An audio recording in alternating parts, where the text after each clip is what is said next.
Hello everyone, welcome back to the Mark Dasak platform. So today, as you people are aware that we are doing the previous year paper series. In this, we are doing the CDS 1 2024 paper, and this is the third session of this series. And in this, we are already done with the 60 question, and today we are moving toward the 61st question, and this is going to be the third session of the series. We will try to have summarized this series in 4 lectures, and this is going to be the second last lecture. So without wasting any further time, without exceeding the limit of this video, let's move toward the question number 61st. But before moving toward the question number 61st, let me tell you about our Mark Dasak mentorship program, the program that will provide you a guidance and a plan that will help you in clearing your examination. And through this program we are trying to build a empire, build a community where we are going to provide free education, free notes and free guidance for your examination. This is led by me and many assessors who have completed, who had cleared these examination multiple times. So our motive is to give best to the society that we have, and this will help you in clearing your examination with the right strategy. We will when you submit your application, or when you fill the Google form, you will get a notification on your YouTube, on your WhatsApp, where we will provide you with the one-to-one mentorship call support, and we will guide you according to your need. So there is no need for hesitation where in like you feel in the group chat. Okay, so without wasting your resources and time, I suggest you that you should go and join there. It is free, we are not charging anything for now. Okay, so you can take this opportunity for your examination. Okay, next is question number 61st. Let's move toward this question. It says about which of the following were the objective of the G20 summit 2023 under India's presidency, है ना. So before taking this question, let me tell you one simple trick that you can use in your examination. Like you are just reading this paper, this page, है ना, and you got like here you will got 61 to 66 question. So now in this maybe you are able to do 61st, 65 and 64, but not able to do the 62nd and 63rd. So what you can do is you can write the 63 62 and 63 यहाँ पे ऊपर लिख सकते हो. And when you come back once after reading, then you can just refer directly, just read this question numbers, है ना, और यहाँ से आप डायरेक्टली इस पे क्वेश्चन नंबर्स पे जा सकते हो, and that will save your lot of time and lot of efforts. Okay, so this can be used, as I suggest everyone that you can use this for your examination. And I personally used this technique, and this really help you in saving your time as well as your mind, because here you don't have to go with every question about कि ये हमने किया कि नहीं किया. Here you can go directly go toward the question. Okay, so this is the 61st. This says about the following are the objective of G20 summit 2023 under India's presidency. So इसमें है, now first is the green development, accelerating progress on SDG, and third is women-led development. So in this type of question, the trick is that whenever they ask about the objective, about the qualities, about their features, mostly you will find that all three are the correct, because read it again, है ना. यहाँ पे assessor कौन सा गलत बनाएगा. First is the green development, इसको मतलब सबमिट का हो सकता है ऑब्जेक्टिव. कौन नहीं बोलेगा G20 का नहीं हो सकता है, क्योंकि कौन सा नहीं है जो ग्रीन डेवलपमेंट, जो कि अभी क्लाइमेट के रिलेटेड चल रहा है, तो ग्रीन डेवलपमेंट हर प्रोग्राम का हिस्सा है. Second is the accelerating progress on SDG. Third is the women development, women led development. So this are very basic, है ना.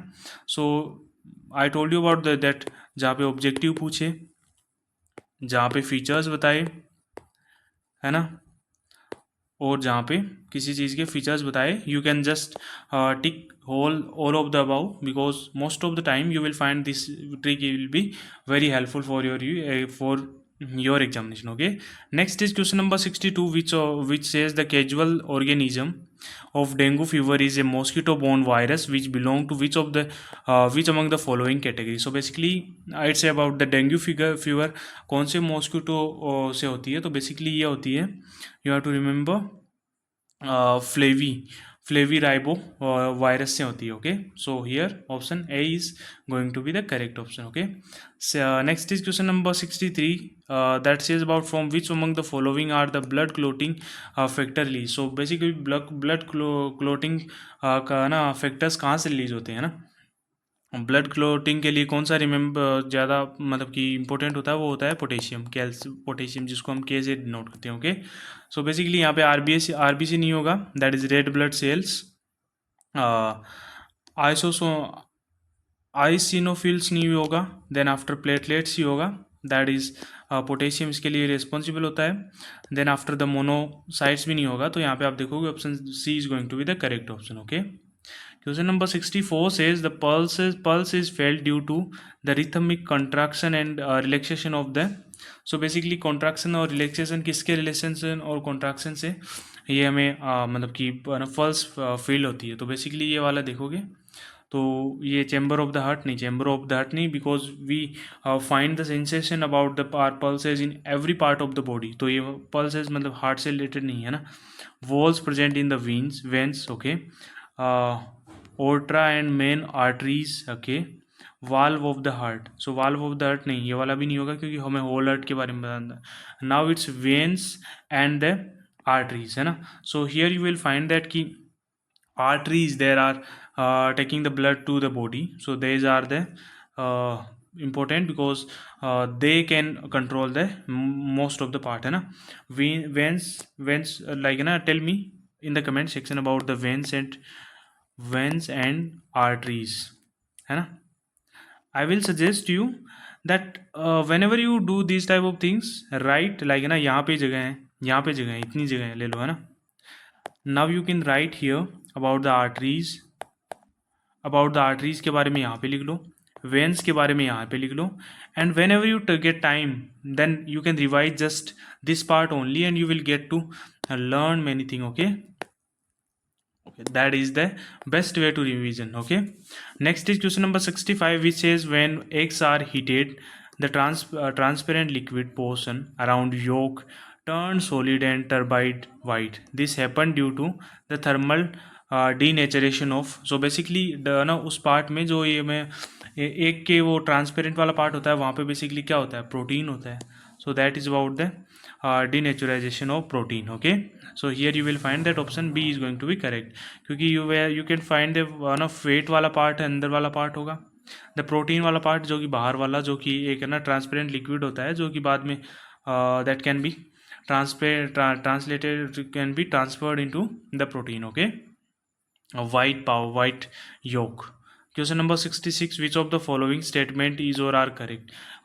There is like na GDP deflectors captures the average price of an unchanging basket of commodities that constitutes the GDP of the country.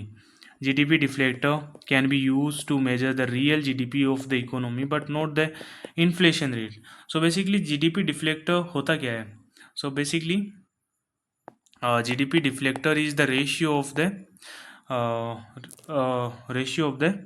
two type of GDPs, that is the so it is basically about the nominal GDP, ratio of the nominal GDP upon real GDP है ना, upon the real GDP. okay, so this is the ratio. So यहाँ पे आप देखोगे इसके हिसाब से तो GDP deflector captures the average price of an unchanging basket of commodities that constitute in the country. No, unchanging क्यों होगा, because here it mention about the current year prices also, so that is not going to be correct है ना. And next is the GDP deflector can be used to measure the real GDP of the economy, not the inflation rate. नहीं, inflation भी कर सकता है ना. So here you will find that option D is going to be correct option. Okay, next is question number 69, which says about which of the following statement is और are correct. कौन सा statement correct है. तो first is A price index captures the change in the average price of the constant basket of the commodities. Okay, if the price index takes value 100, 110, 121 in the 3 consecutive years respectively, then the inflation rate in the second and the third year are 10% and 21% respectively. So यहाँ पे आप देखोगे तो यहाँ पे आप देखोगे तो पहला तो करेक्ट है, बास्केट ऑफ कैप्चर करता है definitely average price of the constant basket और डेफिनेटली कैप्चर करता है. सेकंड वाले में आप देखोगे तो यू विल फाइंड दैट कि फर्स्ट ईयर यहाँ पे 100 दे रखा है, देन 110, 121. सो बेसिकली यहाँ पे आप देखोगे तो 10% का चेंज है, बट यहाँ पे आप देखोगे इससे देखोगे तो यू विल फाइंड कि ओनली 10% का ही चेंज है, तो यहाँ पे 21% नहीं होगा. सो यहाँ पे आप देखोगे तो option A is only going to be correct but not the both, neither ये वाला भी नहीं होगा, ये वाला भी नहीं होगा. तो यहाँ पे आप देखो option A is going to be correct option. Question number 68 says which of the following statement is और आर करेक्ट. कौन सा स्टेटमेंट करेक्ट है? तो यहाँ पे आप देखोगे most of the India's reserve is held in the form of foreign currency. Definitely true है, फॉरेन करेंसी में है ना. Then after there is no cost of holding the foreign currency in the reserve. क्यों नहीं होगा? there is an cost, there is a marginal cost, because if you, there is an if situation that if you share this, if you use this money in shares or any place where you get interest rate, but you are not getting here interest, you are just keeping that money with yourself, that is not generating any type of income. So here it is the no cost नहीं होगा, यहाँ पे होगा cost पड़ती है यहाँ पे. So यहाँ पे option A is going to be correct. Okay, question number 69 says which of the following statement is not correct. कौन सा स्टेटमेंट करेक्ट नहीं है? सो यहाँ पे आप देखोगे the market mechanism over produces a good that generates positive externalities है ना. मार्केट मैकेनिज्म होता है over produces a good that generates positive externalities. Okay, so यहाँ पे आप देखोगे तो डेफिनेटली आप देखोगे तो मार्केट मैकेनिज्म है वो over produce a good that generates positive externality नहीं होगा ना यहाँ पे. ओवर प्रोड्यूस उसको क्यों करेगा? सो ये वाला ही इनकरेक्ट हो गया, तो ये वाला ऑप्शन ये वाला ही हो गया है ना.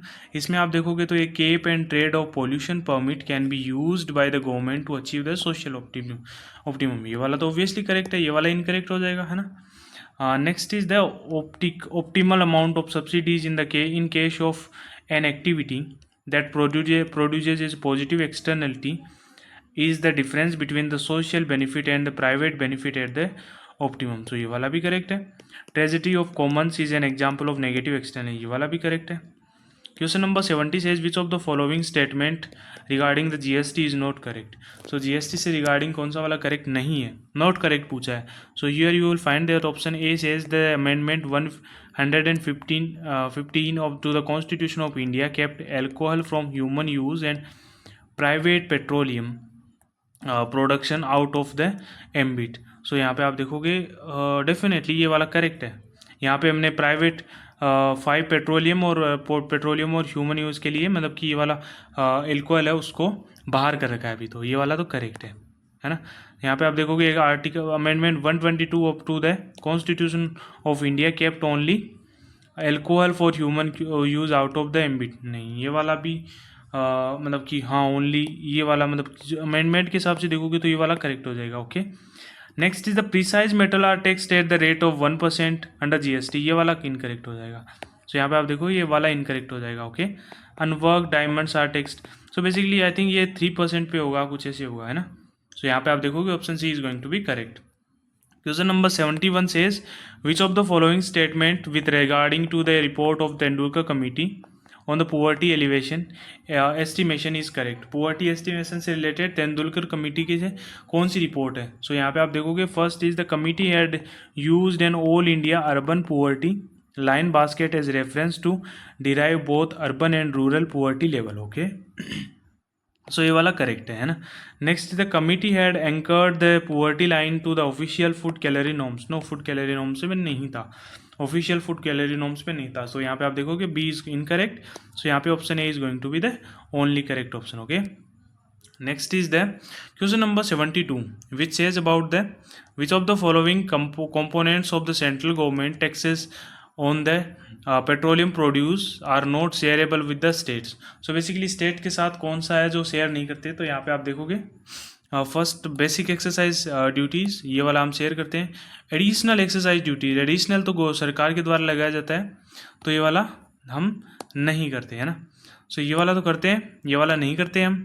स्पेशल एडिशनल, बेसिकली एडिशनल ही हो गया, उस पर भी एडिशनल स्पेशल एडिशनल हो गया, वो भी सेंट्री रखेगा।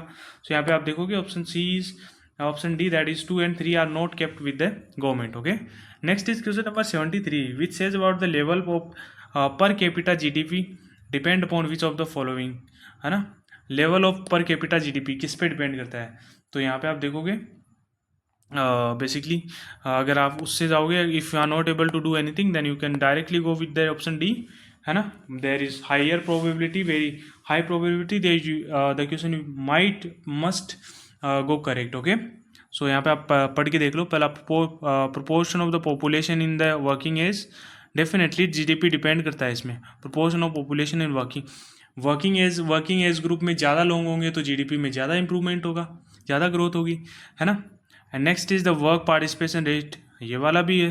पर वर्कर प्रोडक्टिविटी, ये वाला भी है। तो यहाँ पे आप देखोगे और D is going to be correct. Okay, question number 74 which of the following are included in M1 definition of money reserve, है ना। सो बेसिकली M1 क्या होता है, M1 में होता है ये, है ना, करेंसी, है ना, and about the demand deposits, है ना। सो ये M1 का पार्ट है। M1 is basically narrow money, और सबसे ज़्यादा mostly we use M3।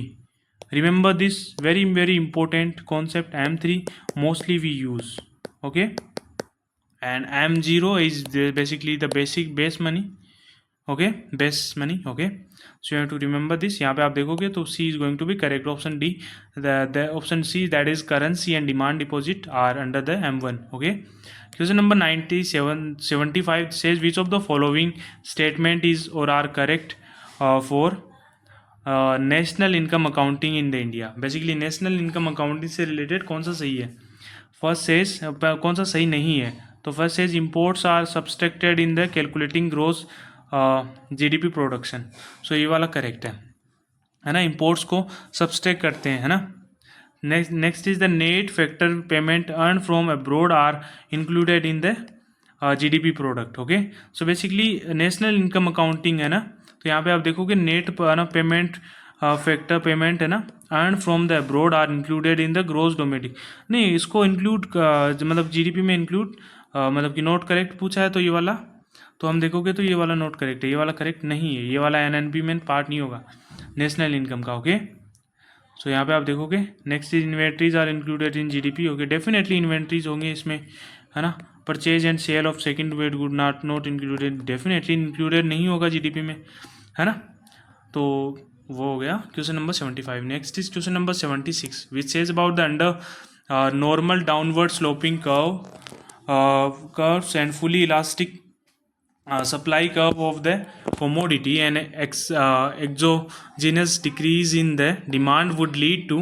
so basically यहाँ पे आप देखोगे कौन सा है कि under normal down sloping demand curve, sloping demand curve पूछा है, क्या है, normal downward sloping demand curve, है ना, जो कि है fully elastic supply curve of a commodity an extra exogenous decrease in the demand would lead to. So basically यहाँ पे आप देखोगे तो increase in the equilibrium price, नहीं, डेफिनेटली डाउनवर्ड है तो इंक्रीज नहीं होगा।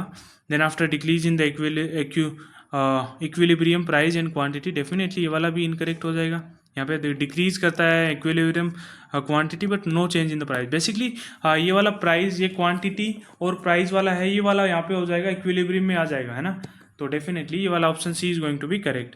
Question number 77 says the correct order of the atomic radius of lithium, sodium, beryllium and oxygen. Okay, so यहाँ पे आप देखोगे दैट कि करेक्ट ऑर्डर यानी सबसे ज़्यादा इनकी एटॉमिक रेडियस सबसे ज़्यादा सोडियम की है, फिर लिथियम की है, फिर बेरिलियम की है, फिर ऑक्सीजन की है ना। सो यहाँ पे आप देखोगे option A is going to be correct, है ना।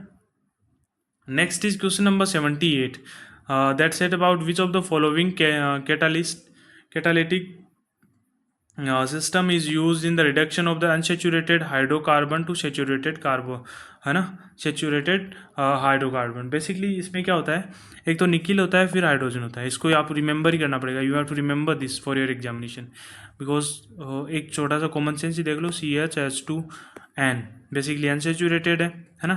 सो यहाँ पे आप ना 2 हाइड्रोजन्स जोड़ दो, +2 हो जाएगा, 2 हो जाएगा। Then after nickel, nickel is at catalyst के तरह काम करेगा, and it will be helpful for making it saturated. Okay, next let me clear this paper. Next is question number 79, which of the following has the highest ionic character? So basically highest ionic character के बारे में पूछा है, तो यहाँ पे आप देखोगे तो इसमें होगा K2S में। So remember this, मतलब कि please read about the amphoteric substances, then after acid bases, कौन सा एसिड में आता है, कौन सा एम्फोटेरिक में आता है, कौन सा मतलब बेसिक में आता है, प्लीज़ इसमें रिमेंबर करना, you have to remember this. Question number 80, which of the following statement regarding the ice cap climate is correct? Ice cap climate के रिलेटेड कौन सा करेक्ट है? तो यहाँ पे आप देखोगे in the Copenhagen climate classification, the ice cape climate is signified with the letter EF. So basically ये वाला correct है, definitely correct है। It is an Earth's most served climate where the mean monthly temperature is never above 0 degree से। Definitely जब IC है तो इसका mean monthly yearly temperature है वो नहीं जाएगा, है ना। So next is the this climate is found in Pir Panjal and greater Himalaya. नहीं, ये वाला हमने तो कभी नहीं सुना। बेसिकली हमारे वहाँ पे तो है ना, मतलब कि टेम्परेट हो ये के मतलब इस टेम्परेट रीजन में आता है ना हिमालयाज, तो इसमें तो नहीं आएगा। तो यहाँ पे आप देखोगे ऑप्शन से B is going to be correct, क्योंकि हिमालय रीजन है वो टेम्परेट रीजन में आता है, बट उसके लिए है ना EF यूज़ नहीं करता, जो कि है ना आइस केप वाला यूज़ नहीं करते। Okay, question number 91 says which of the following statement regarding the industrial evolution is correct? Industrial evolution के बारे में कौन सा करेक्ट है?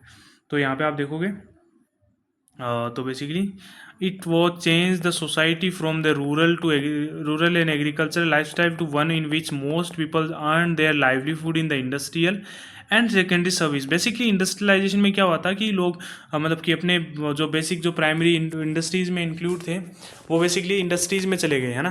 तो यहाँ पे आप देखोगे तो बी एक मतलब statement A is correct. Second is the first industrial revolution began in the Germany. So basically ये जर्मनी में नहीं हुआ था, हमने पढ़ के पागल हो गए, ये ब्रिटेन में हुआ था, है ना। सो बी इज़ इनकरेक्ट, है ना। Next is the during industrial revolution technological advancement in iron smelting and later steel production were accompanied by the invention of the steam engine. So ये वाला भी करेक्ट है। सो यहाँ पे आप देखोगे option C is correct, that is 1 and 3, है ना। Question number 82 says which of the following statement regarding the insolation is और आर करेक्ट? इंसोलेशन से कौन सा करेक्ट है?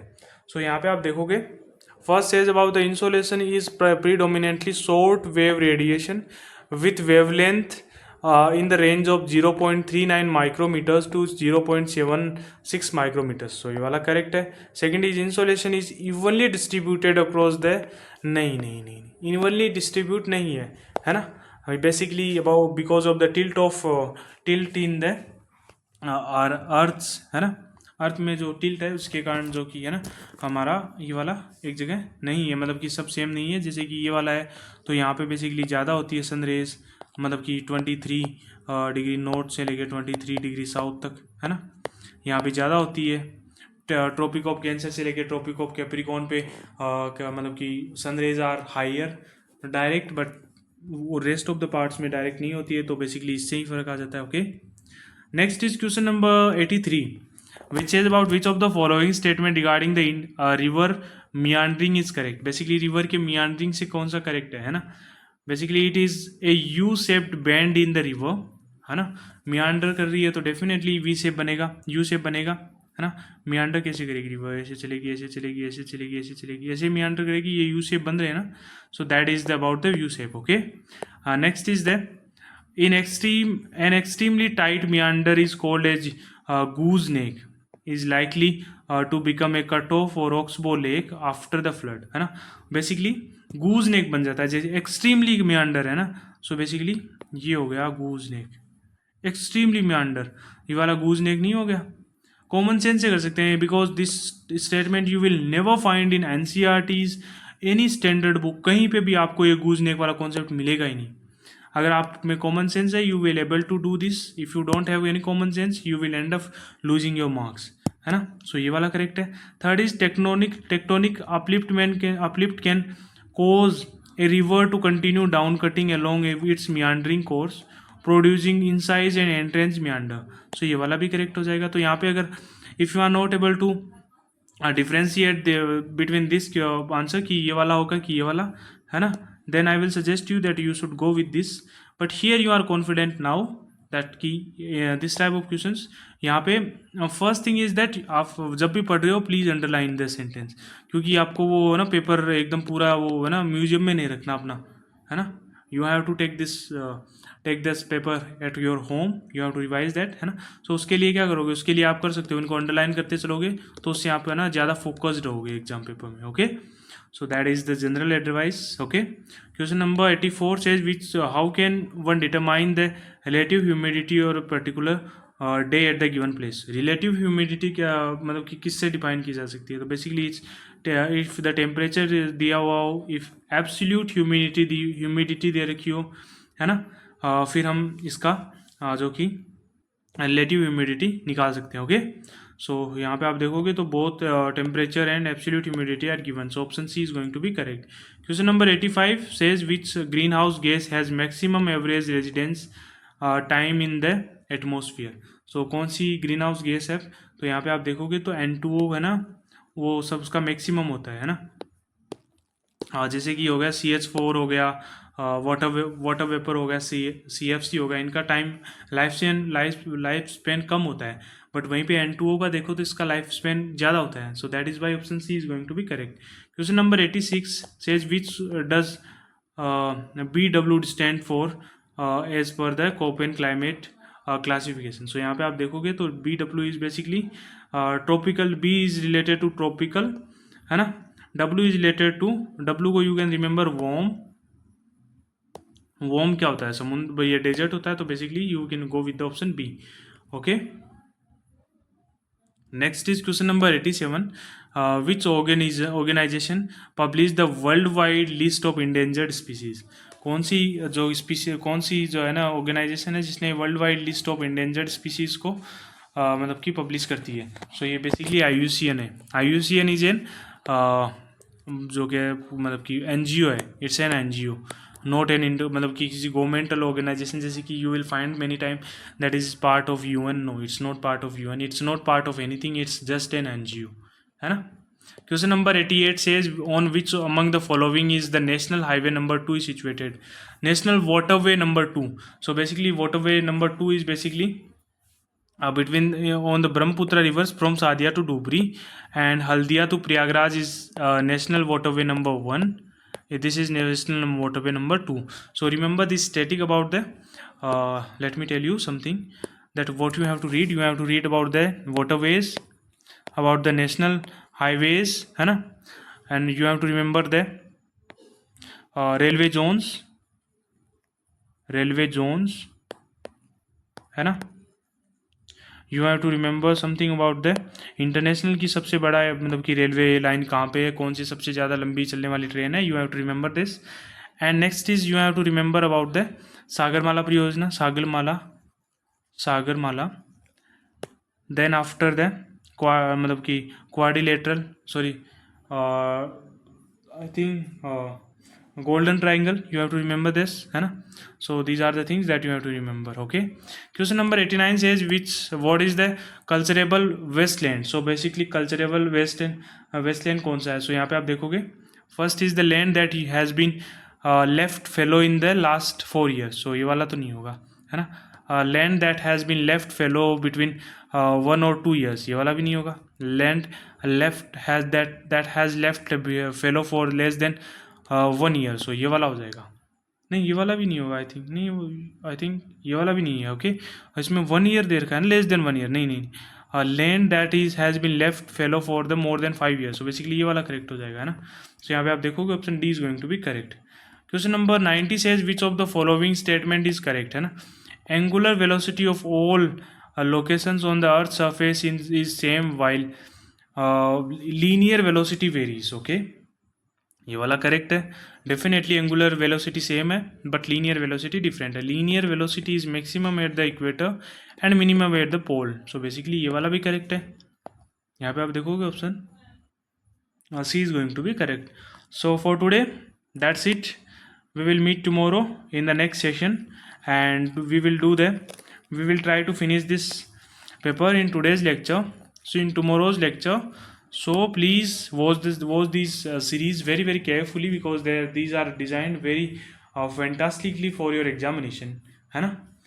We are doing one day alternatively, है ना. So that will also help you in remembering things and revising these materials, है ना. So you can do that. And for today we are ending here, and tomorrow we will meet with the next session. Okay. And for that is I think that's it. Okay. Bye. Jai Hind, Jai Bharat.